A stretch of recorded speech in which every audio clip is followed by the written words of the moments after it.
All right, so Johan, we're here on location, Yeah, 100 Mile I'm back. Brewing in Tempe. Johan is back. I'm back. He's joined us to drink some beers at the brand new 100 Mile Brewing, and I've been here already. This is my third time. So as we bring on the owner, Sue Rigler, Sue, do I get any kind of a prize for being your best customer yet? Certainly. Yes. Just today only, right? That's today only. So you look at what's sitting in front of you. That's your prize. She did bring over a great flight with how many different beers are on here? We have 6 different beers on tap right now. Okay, so 6, and I'm having the Glowing Ember Stout, 5.5% ABV, real smooth, real crushable stout. It's not anything that's like too overwhelming. Real nice flavors. I get some chocolate and maybe some coffee on there. Yeah, little oatmeal. Yeah, Little oatmeal. Gotta get used to that. So 100 Mile Brewing here in Tempe. You guys opened up early December. It had been Yes. kind of a labor of love. Was this always kind of a thing that you had wanted to do, because you have a career outside of beer, right? I had, before I did beer, I was I had a marketing company, and then I got into the beer industry because I had an aha moment. I've always had an affinity for beer. I think even since I was young, not drinking beer, but I wore a Budweiser t-shirt when I was 10 years old. There's a picture of me to prove it on my front porch. And I also collected beer cans. My dad literally built a shelf in my bedroom so his 10-year-old daughter could collect beer cans. And so I just look back, and we had a lot of pig roasts. I grew up in Iowa, and socially, beer was involved, and everybody was happy and laughing and just had a good time. And so I think I brought that forward with me. And then I graduated from ASU with a degree in microbiology. So I've kind of been I like science, and of all things, fast forward about 35 years from graduating from college, I saw a microscope in a craft brewery. So my two worlds of science and beer collided, and I thought, hey, that's pretty cool, science and beer. So I went down and talked to the brewer, and he's like, well, brewing is all science. It's like, yeast and pH and all this kind of, it's microbiology, right? It's always the stuff I get super confused whenever the beer people start talking about it. I mean, it's all in the yeast. Literally, all these flavors truly are is 100% in the yeast. The yeast. I go by the tanks and I rub them and talk to them. And play Mozart. she's a good girl, good boy. I love that. Fermenting in there, yeah. And now I remember they're well-behaved beers now. They certainly are. Yes. I remember I did the Brewers tour at Anheuser-Busch in St. Louis last year. And we went through their quality control lab, and it's a science lab. They have centrifuges, and they have all these. I mean, it is a science lab 100%, and it's just the thing about beer that you forget, that people don't realize, is like there's so much. The bigger the operation, the more that is involved. Absolutely. Right? It's quality control, and that's one of the reasons for our name 100 Mile is I don't want our beer to travel more than 100 miles. So even though I'm a runner, it really has nothing, the 100 Mile Brewing Company, the name has nothing to do with running. It has to do with quality and fresh beer. I'm a super stickler on clean, balanced, fresh beer. Who wants to drink a stale beer? Nobody. So 100 miles is where you keep your beer freshest from production. And I don't want it to travel more because you can't do as many quality control checks if your beer is farther away. Yeah. So it's just our philosophy here that, and it includes the whole entire state of Arizona as well, from Flagstaff to Tucson. That brings me to, I kind of wrote up a little quiz here. I want to test your knowledge of Arizona. What is 100 miles away? So let's start here. As you go west on I-10 towards LA, what do you know it's 100 miles away from this location right here in Tempe off of Rural Road and the 202? I read the quiz already, so I know. Is it Yuma? It's actually just there's nothing out there. There might be a rest stop. So East LA is what we call it. But we do have some locations. If you go 100 miles north on I-17, what are you running into? You run into Prescott, Flagstaff. Yeah, you do run into Prescott if you take the 69 out west towards Prescott. But there's another city that you might come up, Payson? or maybe on 17 you're going up towards it's Camp Verde actually. So, but I do have one more or two more. No. What's 100 miles if you're going up like the Beeline towards Payson? It's not Payson, I'll give you that. It's a little bit past, and like maybe you're going out east on the 260 towards the Mogollon Rim. What's 100 miles out there? I know Snowflake is farther than 100 miles. That is farther. Yep. Yes. I would say you stumped me. Christopher Creek, right? It is Christopher Creek. And well, Johan looked at the quiz. Yeah. Already. But I do want to bring but up. it's exciting because you could potentially, if there was like a theoretical beer festival at Christopher Creek Campground, you could participate. I could participate. Yes, yeah, and stay there. There is like a tavern up there too, so you could have your beers on tap there once you guys get going, and the beers become popular 100 miles away from 100 Mile Brewing is on tap at I think it's like the Christopher Creek Tavern or whatever it is. All right, Sounds like a place to go check out. Huh? One more going. Actually, I did want to bring up Camp T since we're so close to ASU. Camp Tonazona is right there too. It's about 98 miles away from here, so it's real close. But as we go the other way, south or east on I-10, what are you running into 100 miles? Tucson. You are correct. It's actually, to be specific, it's the Ina Road. Is that how you say it? Ina Road? I think it's Ina, yeah. So that's our little quiz. I don't know. As there. an ASU alumni, you might not be interested in going to Tucson, which is fine. No, never. I do like that because you mentioned you went to ASU, and I think the three of us did. That picture you have sitting on the thing. We were at a media invite last week, and she came over and showed that. This is from her dorm room. She's showing up a picture when she went. Is that Sun Angel Stadium? Yes. It's looking. Oh my God! Did you? Yeah.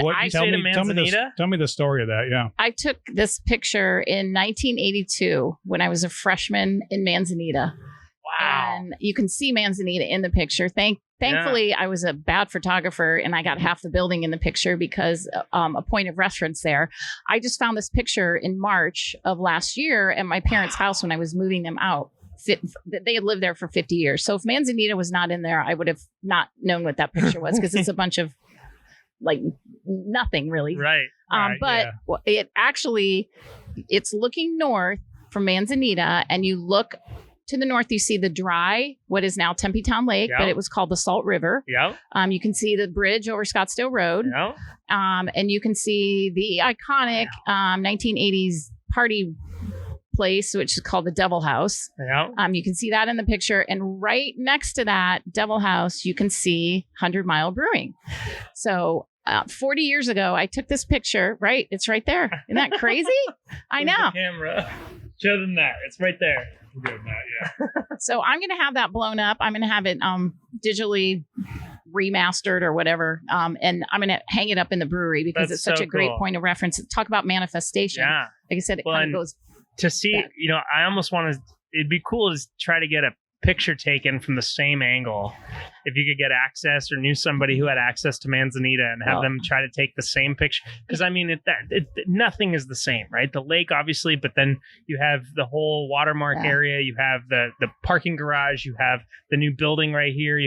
Everything is different. It's incredible to see that. It's so cool. Would not be unlike me to go knock on someone's door at 1306 Manzanita Hall. Excuse me. I love that. Well, and Manzanita got a whole facelift too. And you can even see the top of Greek Row down here that got totally shut down. It's not there anymore. And now it's like a science building or something. Like it's and the hotel. It's incredible. Hyatt or That's something. So cool. Yeah, crazy. That's so craziness. Cool. So there's obviously a lot of history here in this building, if you will. It's close to 50 years old now? Yes. It was built in 1970, mid 70s. I think I've heard 74, 75. Okay. So when you were, you had your eyes on this property, what kind of, did it have the guts, or did you need to supply a whole lot of stuff to get it up and running as a brewery? That's funny. We supplied everything in here. Yeah. It was the history of the building. It was originally, called Carefree Designs. And ironically, one of our good regular customers now, him and his wife come in here and sit at the bar quite often. And he shared the story with us that he worked in this building for 25 years and it was his aunt's company. So his aunt and I have had a conversation, and she has they made Western wear. So Western costumes. It wasn't retail, but this was their warehouse for storing it and what they manufactured. And so she has some articles of clothing for me and some pictures for me that she's going to bring in. That's awesome. So that's great to know that, this gentleman who's now a patron walked in and he's like, wow, he goes, really kind of fancy this place up, because it was, when I looked at it, it was a print shop. So after the Western wear, after Carefree Designs, and it became a print shop.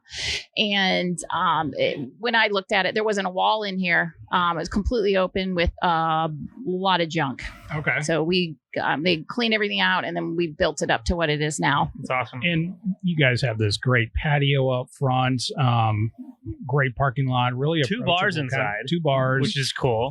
His and hers. To me, it has a kind of a feel of, and I don't know if this is where you got your inspiration, but it reminds me of a lot of Southern California breweries when you walk in.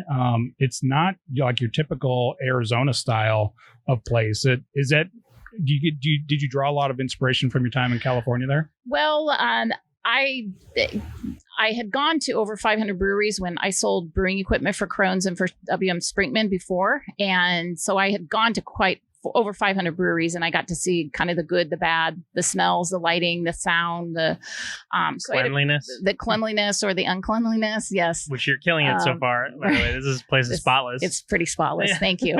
That means a lot. So breweries are kind of an extension of your living room. So they have to have a feel. It's not only about the food and the beer, the quality of your product. It's about the intangibles and kind of how, the lighting and the sound. And even so, with that being said, I am not a designer, nor is Todd Kessel, who is my partner, and he's also the general contractor. He has a better design eye than I do, but neither one of us are professional designers. So we like to go to Postino's. It has a really great vibe and a great feel, and we always go back. Everybody's friendly, and sometimes you don't even know what it is about a place that makes you feel good. So, and that's the intangible. So we wanted to capture that. And with that being said, I reached out to the designer of Postino's, who's also the designer of Snooze, that morning eatery, and Melissa Friday of Zan Creative out of Denver, Colorado, designed our space in here. You know what's funny is when he was talking about California design, in my head, I was like, I don't know. It sort of reminds me more of a brewery you'd find in like Boulder or Denver, because it's bigger. California breweries tend to be smaller because space is at such a premium there. So it's big, it's airy, the doors are open. It just feels like a brewery you'd find in Colorado. So that's really funny that she's in Colorado and that she designed it, because that to me that made a lot of sense. It does feel more designed than a lot of breweries you find, like the aesthetic, the designs, under the bar, the furniture, in the front, the couches and all that. It feels a lot more like intentional. You find a lot of breweries that feel a lot like man caves, and just like, we'll just throw whatever bar stools we can get our hands on. These all look comfortable. They look uniform. It looks very intentional, and I love that. Like it's a very attractive space. And I think she really did an amazing job of listening to what Todd and I were wanting to create. She did a lot of listening, and then with that, it was really fun to see the renderings come alive. Yeah, because the renderings look just like what happened. Yeah. And the green bar stools, the tile that has a little bit of Southwest flair to it. Yeah. The light fixtures, even down to the light bulbs. She helped us pick out what wattage of a light bulb to get the lighting correct. That's incredible. No, it's a really cool space. I will definitely be spending time here. I hope so. Speaking of the space and people who spend time here, obviously you're real close to the lake. I would imagine the clientele might be people who use the lake recreationally and stop in afterwards. Is that kind of what you've seen so far? And you're been open now about 6 weeks? About a little. I had our official opening on December 7th. We had a soft opening that weekend before. So yeah, it's just a little over a month. But we get a lot of traffic from the lake. And I thought we're right along the bike path. So I kind of figured we'd get some activity from runners and cyclists, but the marina's right steps away. So people tend to start and end their workouts, whether it be rowing or stand-up paddleboard, kayaking, and Dragon boat. Dragon boat. Yes, we get the dragon boats in here. Yeah. We do. Right. Yeah. So we do get a lot of traffic from lake activity. Yeah, I mean, the location is perfect. It's for those of you who don't know, it's north of the lake, south of the 202. It's right between the Tempe Town Lake Marina and Scottsdale Road, just north of the whole watermark area, and it's kind of tucked back here, but it's like accessible from both sides. Mm-hmm. So you can access it from like the college side and the Scottsdale Road side, and I mean, walkability from Tempe is perfect. Anybody taking a lap around the lake can just hop over for beer. It's right. It's We have several years ago, it was 1,500 residents within a half a mile walk over here. Now, with the expansion of some new apartment complexes and condos, it's even higher than that. I don't know the exact count, but we have lake traffic. We have the residents here. And then we have from the watermark, and then we have, up the north, just north of us, we have all the residents in South Scottsdale, that whole neighborhood. We're right off the 202. The airport. Right. We've seen many suitcases in here. Love People that. either coming or going from the airport. Yeah. And as you said, it's tucked away. There's 4 ways to get in here. 3. One is the back way you can take Curry south off to College and it'll wrap you right around here. And then there's 3 ways off of Scottsdale Road. Yeah. One is Gilbert Road, and one is the entrance of Macayos. If you go through their parking lot, that will lead you here, and then through the watermark as well. There's a private road back there that just leads you right in here. So that's awesome. Yeah, that's awesome. And there's plenty of parking. There's lots of parking here, and I was talking to you had a media invite here last Tuesday, and table full of foodies, and we're kind of talking about this location, how great it is. That it's another one that there's not a whole lot of real like adult kind of spaces around. Going to ASU football or basketball games, but this adds to it. Like this is a really classy kind of spot to come in pregame before an ASU game or afterwards. And walk across the lake. Yeah, walk across the bridge, down to the stadium. And she was, some of the people I were talking to were mentioning that and like, oh yeah, you could come here and park and then walk down there. So we don't want to overload the 100 Mile Brewing parking lot on that, but I mean, it is a great place to come and pregame. Have you seen a lot of that going on and with like ASU basketball kind of going ASU basketball, football games, and then also the hockey team, the ASU hockey, men's and women's hockey, and then also the Coyotes. They're at the Mullet Center. So we see a lot of, right. We see a lot of pre-gaming here. But there is, on that note, we do have parking, but there is the 8-story parking structure right at the watermark too. Right. That there's and then plenty the whole of parking. marina parking lot. Yeah. So it's like, right. Plenty of parking. Yeah, How about a shuttle to the games, huh? Ooh. That'd be cool. Well, I you guys know. doing that? We're working on it. That'd be awesome. Right? Yeah. That'd be a lot so easier it's to get over there than stumbling across the bridge after a few beers. Yeah, just a short little, it's less than half a mile over there. So I'm curious, you said you had a marketing company before this. Yes. And you studied microbiology. Correct. And you got into marketing. I studied exercise science, and now I'm in marketing. Okay. So I'm curious from a marketing perspective, like what were the biggest challenges in launching a brewery in a market like Phoenix where there's 70 plus breweries in the greater Phoenix area? Kind of what were your biggest challenges in terms of like getting your name out there when you were first trying to open? Well, the challenges are always, initially in funding, and finding property. So once those were checked off the list, then you have to start with your brand. And thankfully, I worked with a lot of major brands in my marketing company that I knew that branding is extremely important. And it needs to be, you have to put some time and resources into it from the beginning. So if you see our logo, there was a lot of thought that went into that. It's line art of a roadrunner. Yep. Very simple, indicative of the desert, motion, innovation, friendly. And I worked with Lola, London, LA out of when I was living in California, and they designed this, and it was fun to go through the brainstorming process. Again, listening, what we want, and we came up with the line art Roadrunner, and I just said to him, well, I could have done that, but there's a lot that goes into, we had several renditions of all kinds of logos, and this one is, it's so branding is very key, and it has to be consistent. Totally. You guys came swinging out of the gate too, like with full merch set up, and obviously the beers. Now it took a couple weeks, and then now you got a whole lineup of your own beers, along with the other local Arizona beers also on tap. We were talking last week about merch with Grand Canyon Brewing. Was that something that you wanted to specialize in and make sure that your merch stood out from other breweries too? Yes. Well, it was part of my 20 years in marketing was merch.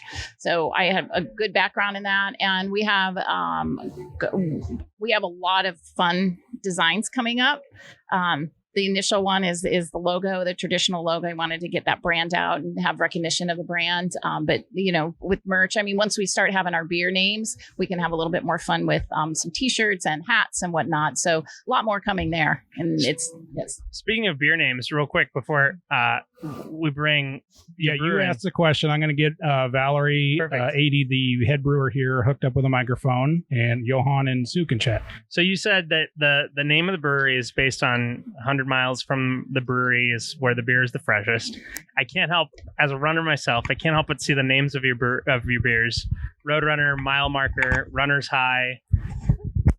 Clearly, there's a running theme here as well.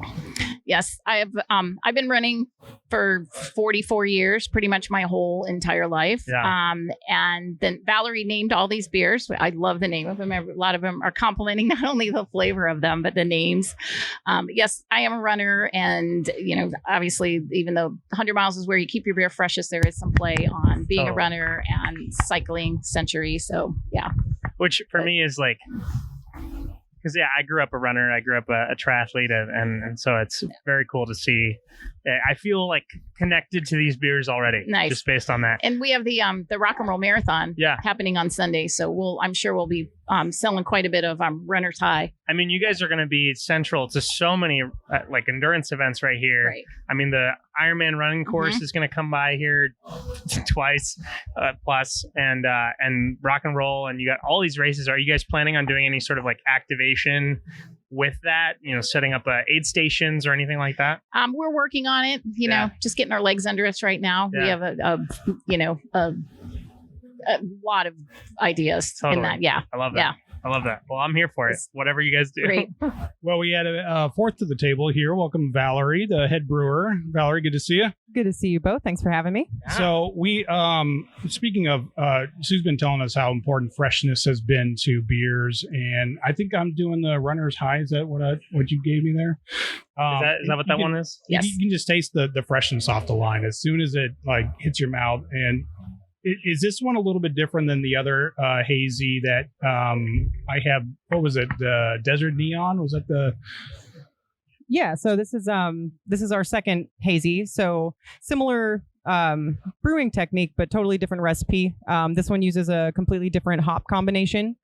So you get a really different, still tropical fruit profile, but totally different profile than the first beer. The first hazy was a combination of Sabro and Mosaic hops, which to me, to my palate, gave off this really great papaya nectarine kind of combination, really fresh, really pungently fruity. This one's a little bit more mellow, but it's got more of that like ripe peach, stone fruit, mango, guava. So still tropical, still in the same family, just a totally different kind of fruit bowl. And I apologize, I introduced her incorrectly, Johan. Award-winning brewer. Love that. You won several medals at Great American Beer Fest, right? Yes. Well, that goes not obviously here at 100 Mile. You guys have to work towards that, but from your previous career, right? Where you come from, and kind of what were you doing before this? So I got my start in brewing at Firestone Walker's R&D location in Venice. I'd been a huge beer nerd and a beer fan for a long time, and Firestone Walker was my favorite. I was living in Arizona actually when I discovered them, so I had moved out to California to pursue my own dream of living by the ocean, whatever. And saw that they were opening that location in Venice, and I actually got on their staff as a bartender. And then I had just loved beer, so I kept sticking around and picked up all the closing shifts and started making friends with the brewer. And they'd only sent one person down from their main brew house to run that spot, and he was working a lot and just very tired and needed some help. And so I had offered my assistance, having never worked in a brewery or made beer before, but just having been around it in the industry for years and years and absolutely loving it, and was just wanted to learn and willing to help. And so I did all of the dirty, scrubby, cleaning the drains and the tanks jobs that he didn't have the time to do. And he let me start apprenticing on brew days, and it turned out I had a knack for it. And I won.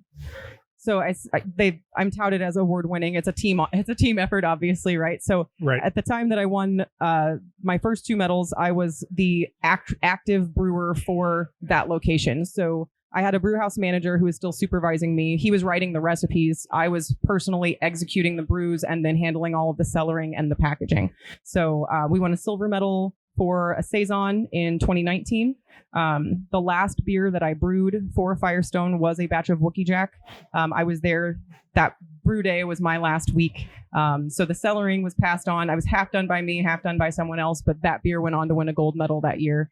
And then in 2021, last year, I won a bronze at the California Craft Brewers Cup for my Schwartz beer.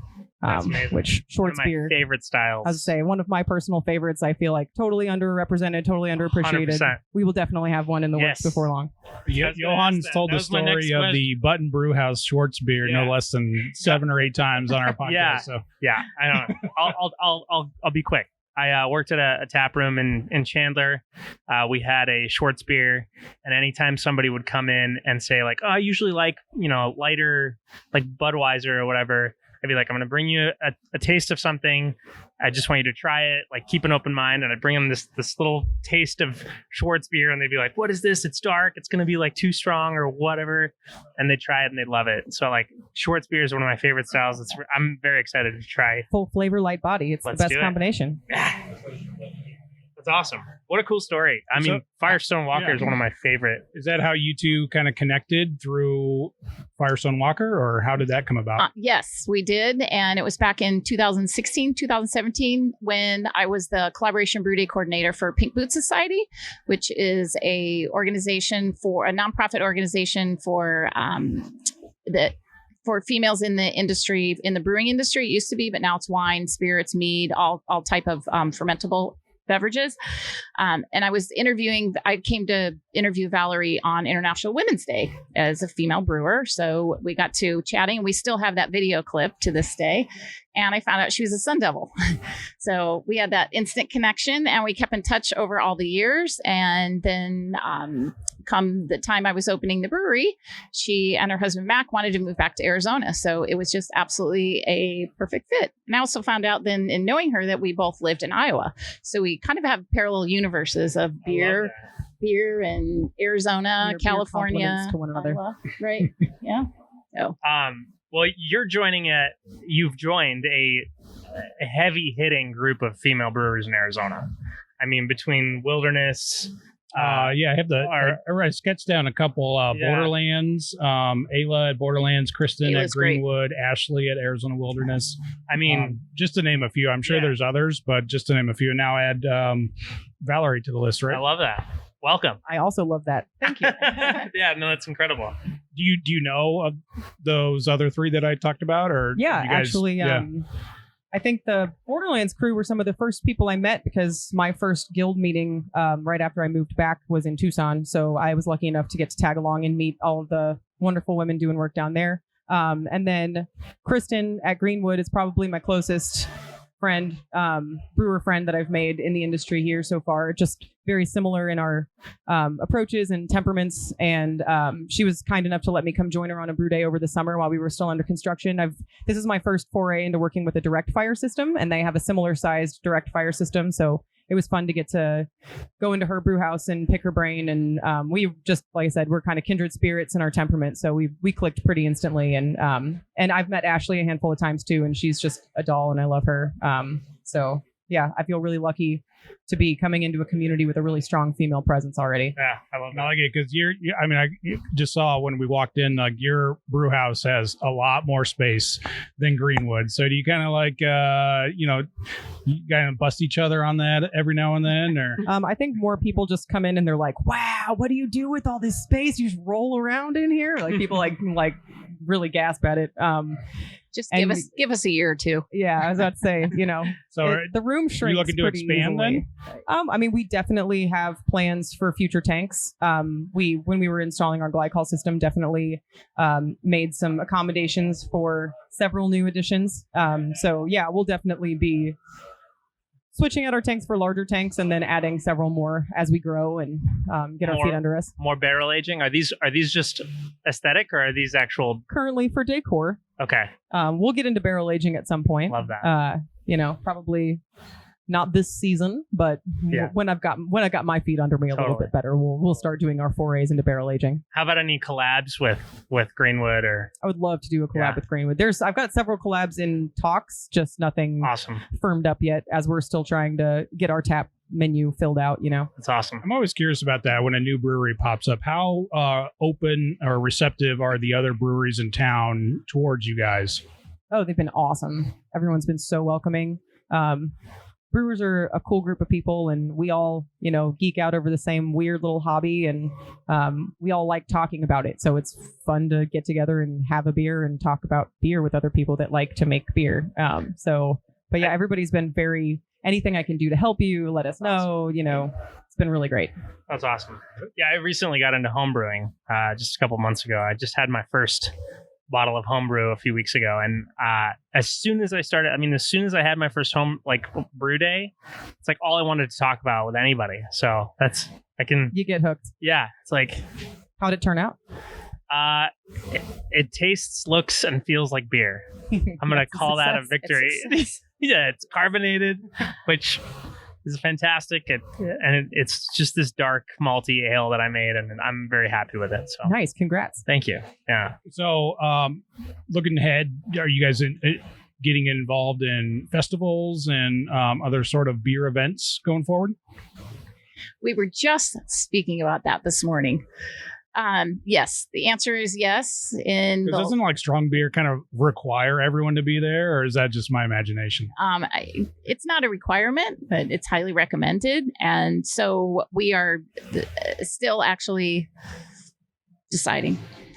I don't quite know if we can. It's been We'll so have you as busy. a firm, maybe. How about that? Right. Well, That's festivals are such a great way to get your name out there and put your beer in front of a whole wider demographic of people than you could ever draw into your brewery at one time. It's just that given where we are in our current production, we're limited with the volumes that we have available. And, we have 24 taps and only 5 fermenters and 1 brewer. So when you're looking at, we sold out of our first 2 IPAs already. And that's that we tapped them. I packaged those on December 19th. So, with us selling through stuff that quickly and us, I can only make it so fast. So it's really just going to be coming down to a timing issue with the fact that we were supposed to be open sooner and hoping to have a larger volume of our own stuff to pull from. But taproom needs come first. So ultimately we want to take care of the taproom. Is that always first. a good problem to have when you sell out of beer? It's a great problem to have. Yeah. You don't want to be sitting on beer, but that's just hats off to Valerie too. We sold out of our West Coast IPA and our hazy IPA in less than 3 weeks. It doesn't surprise me. I've tried all except this one that you gave me, and I've loved all of them. So that Pilsner, I'm not like Pilsners. My name is Johann Warnholz, very German name. I have high standards for German styles. This tastes like a German Pilsner. Oh, that is the highest compliment you could pay me. Thank you. Is it? Yes. German Pilsner is That is probably my all-time favorite It is style of beer. delightful. I don't usually like Czech Pilsners very much. I would drink this any day at any time of the day. And we have a flight in front of us, but I ordered that the first time I came in here because I think that was your first or second beer you released, right? The glassware was on spot, spot on, because it came in the actual tall long glass, not like your typical like a shaker pint glass or something. It was in an actual one you'd want to drink a Pilsner out of. So you guys put a lot of thought into that too, right? We had a gentleman from Austria come in and have a Pilsner. And he pulled me over and he put his hands together and he said, "Thank you." He goes, "This is we have a slow pour on to pour that into the proper glass." And he said, "You cannot find this, a properly poured Pilsner around." And he said, "Thank you." And he said, "It's an amazing beer." And then he tasted the blonde, the natural blonde. And he just looks at me and he goes, "She's brilliant." And he was not talking about the blonde. He was talking about the blonde beer, but he was talking about Valerie. Yeah. And when they come from Austria, they have more credibility, right? Right? So Yeah. I mean, so up until 15 minutes ago, my favorite Pilsner in town was Pedal House. They do German Pilsner. Doc does an incredible job. I don't know if you've met him yet, but Yes, he does. wonderful. He's awesome. this is like on par, if not better. It's very good. Thank And you the so blonde, much. I just tried that. I mean, we're 6 for 6 now. Like, incredible. well, she is a medal winner, Johan, so Yeah, they should well, be good. We do help put on the Arizona Craft Beer Awards, which is the first time this last year. You guys opened right after it, and so hopefully we can get some submissions this Oh, year. yes, we will be there this coming year. And then our festival, actually here for the first time now, is already confirmed for October 21st. So if you guys wanted to put a beer festival in your sights, Yes. then October 21st might be a reasonable timeline for that. I will mark that on my calendar today. October seems much more reasonable. Very doable. October, yeah, we had our last one last October, and really great turnout, really great atmosphere out in Glendale. The other thing I want to bring up real quick about Valerie, when we were here on that media invite last Tuesday, Johan, you'll appreciate this because we had this group of foodies, from around the valley, different publications, invited to taste the food, and one was telling the story of drinking a beer at a different place, and they were amazed by the buttery popcorn finish of this other beer that they were tasting, right? And so I told them right away, I said, "That's bad." When Valerie comes up, ask her about it. And sure enough, she knew right away. Like, I forgot the word diacetyl, but from our training, but I knew right away, Johan, you'd be proud of me. I knew that buttery popcorn was a bad flavor on a beer, but Valerie put it in really, really great terms that everyone at the table understood. And everyone at the table really appreciated that explanation when she came over and told everyone kind of how that works and why you don't ever want to taste that on a beer. I have a story about all flavors in beer too. I have homebrewed a few times, and this is why Valerie's here and people are not drinking my beer. But I brewed it and it tasted. My son, who was 21 at the time and going to ASU, he said it was a green apple flavor to my beer. And he said, "Mom," he goes, "this beer is fabulous." And he put it on Instagram, "My mom brews great beer. It's almost as good as a Stella." And him and all his fraternity brothers drank it, but I did not have the heart to tell him that green apple in a beer is a Acetaldehyde is not terrible off flavor. Yeah. But hey, that's how we learn, right? Like, That's why you hire right? a professional. Like we're home brewing, I guess. Right. That's how we learn. Palate training is part of the fun. Totally. And that's one of the things that we did with the Arizona Craft Beer Awards is we did these whole training sessions for judges who wanted to judge the festival or the awards, and they went through all these all those off flavors and brought some beers that had them. We had a brewery that had a batch that was contaminated, that was very kind to donate cans of that had been recalled and so everybody could taste what some of these off flavors were, and so it's part of the palate development for sure. And if Stella is your peak, then maybe green apple isn't so bad, Yeah. But to compare that to a Stella was pretty awful. I'm assuming now that you've opened a brewery, his palate is Oh yes, a little more developed. yes.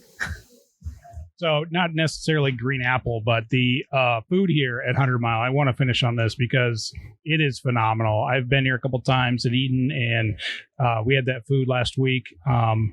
It's not your typical brewery experience by any means. It is real chef inspired food, and I gotta say, Chef Nick is doing a fantastic job. Do you guys have a favorite that you like to eat here?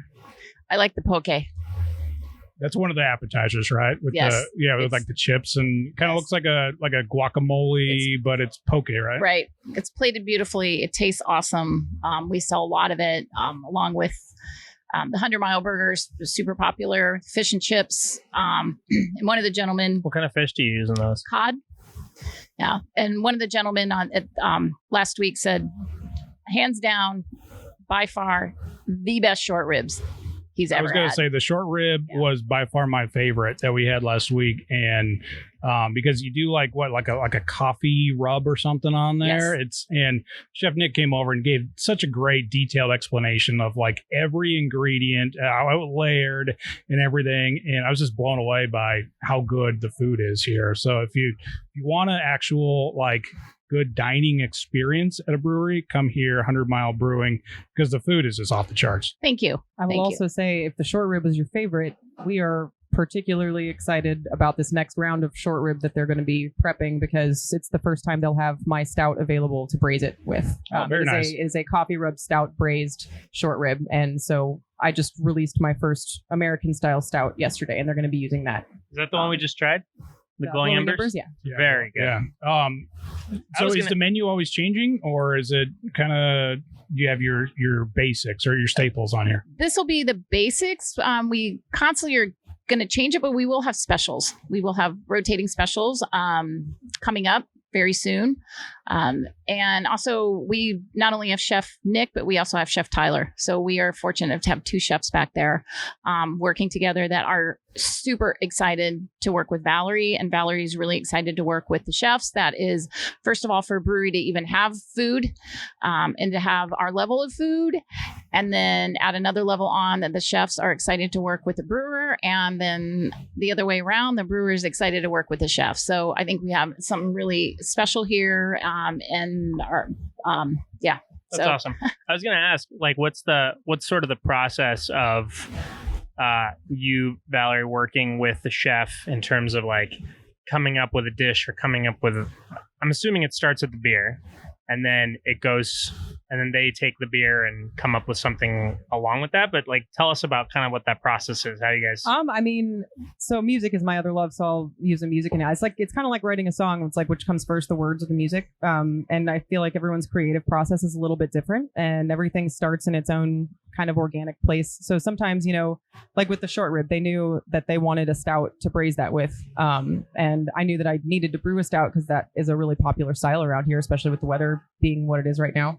So that one kind of came about with the dish first in mind, or like, they have so many flavor ideas of things that they, they'll throw things out and be like, okay, well, if we were going to make this style of dish with these flavors, like, do you think how can we incorporate beer into that? Or is there a beer that you make that you think we could use in something like this?